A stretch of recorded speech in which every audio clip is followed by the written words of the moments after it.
ఒక్కసారి మా hero చారుకు hi చెప్పండి. తిరుపతి నా మోస్ట్ ఫేవరెట్ సిటీ తెలుసా.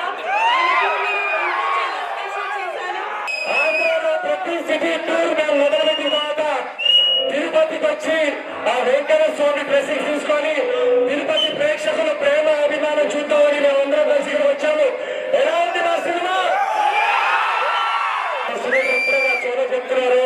నా వరుస 4 సినిమాలు తిరుపతిలో బ్లాక్ చేస్తున్నారు. తిరుపతిలోనే కాదు ప్రపంచవ్యాప్తంగా తెలుగు సినిమాలు ఎక్కడ వచ్చినా కూడా ఈ వరుస విషయాలు అందించినందుకు నేను హైదరాబాద్ లో కూర్చొని ఇన్స్టాగ్రామ్ లో కానీ సోషల్ మీడియాలో కానీ థ్యాంక్ యూ చెప్పొచ్చు. కానీ అది కరెక్ట్ కావాలనిపించింది. ఎందుకంటే ఇంత పండుగకి ఇంత కాంపిటీషన్ లో కూడా మీరందరూ వచ్చి ఫస్ట్ డే టికెట్ కొని మా సినిమాని బ్లాక్ బస్టర్ చేసినందుకు నేను పర్సనల్ గా వచ్చి థ్యాంక్ యూ చెప్పాలని నాకు అనిపించింది. So thank you so much. ఈ రోజు తిరుపతి అనేది నాకు చాలా లక్కీ అనుకుంటా. మేము సాయంత్రం తిరుపతి ఎయిర్పోర్ట్ లో మధ్యాహ్నం ల్యాండ్ అయిన వెంటనే నాకు అందిన వార్త అనగనగా ఒక రాజు ప్రపంచ వ్యాప్తంగా